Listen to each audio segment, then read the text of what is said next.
Hey pilot, welcome to 11's hangar. Today, we will briefly cover large ship tactics for combating small fighters. The example of large craft will be an RSI Constellation Andromeda. We are now in session.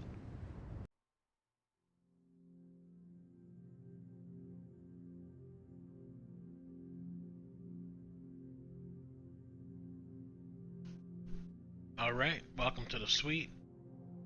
So today we're going to cover large ship combat versus smaller ships.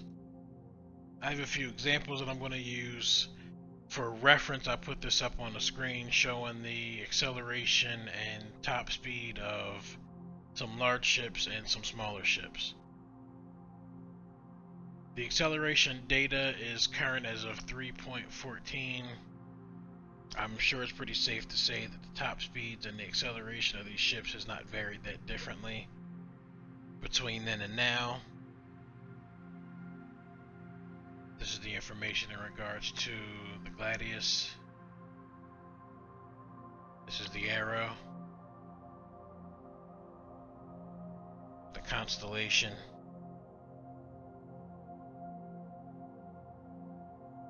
and the Vanguard Warden.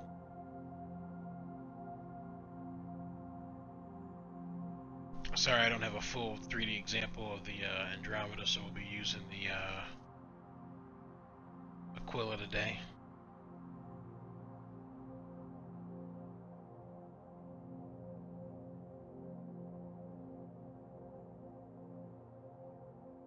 So let's start off here. Just by looking at the numbers, you can see that the Arrow can outmaneuver the Constellation all day long. And there's no real way around that. The turning radius is almost twice what the Andromeda is. So that means that every move that you try to make, every turn, rotation, pivot to try to stay on target, the Arrow is it's always going to be ahead of you.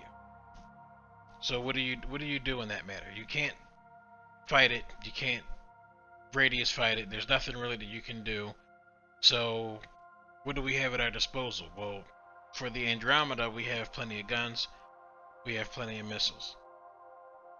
But the Arrow is also capable of staying close enough to you that you can't really line up a shot, you can't fire any missiles.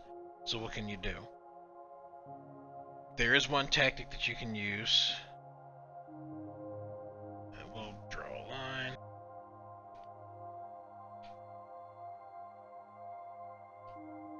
So let's say that the Arrow is coming at you.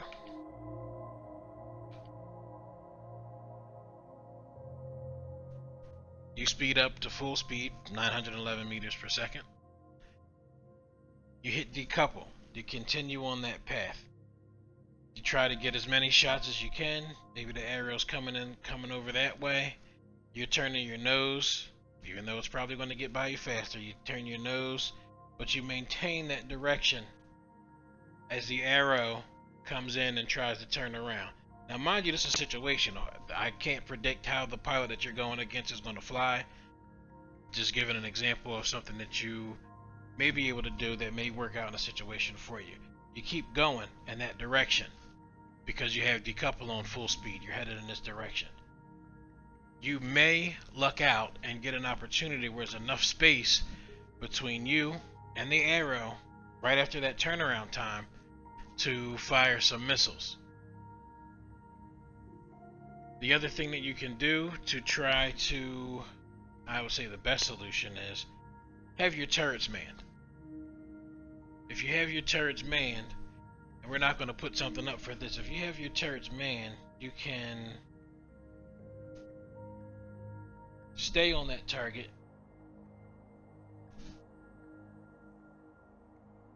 as it passes. So when the Arrow is coming here, coming around, and you're passing and working on your turn, your turrets, at least the top one in this situation, will be able to stay on target. Another thing you can do if you want to keep both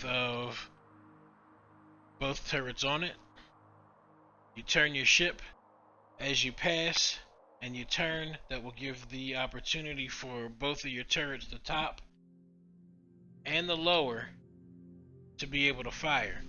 The hope is that even if they're not landing all their hits, the fire coming off your ship while you try to line up your gun could force the person in the arrow to make a wider turn while you're still moving this way, which gives you time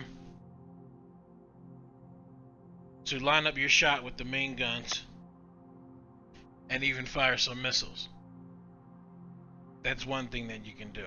The other thing is, I know people tend to do is you can continue in that direction with decouple, and as the arrow approaches, he's going to have to maintain a minimum of your max speed. So in this case, it's 911 meters per second.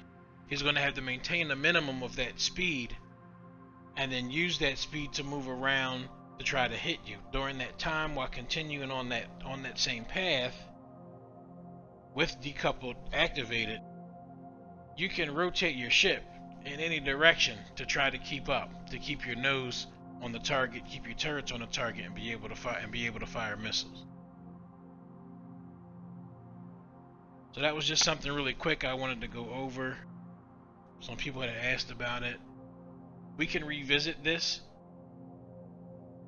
What I do recommend is, if you're running larger ships, have your turrets manned. Short of that, I don't really know what to say. Based on the amount of guns that you do have with your larger ship, it is possible to use this tactic, but ultimately it's going to depend on the skill set of the person that you're fighting.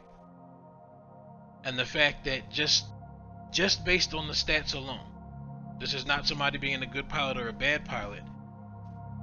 The smaller ships tend to be a lot more faster and maneuverable than the larger ships. They just are.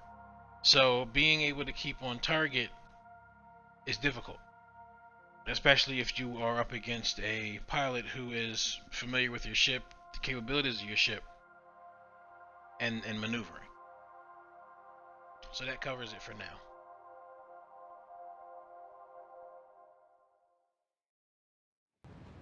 In closing, I'd like to say that different large ships have different capabilities.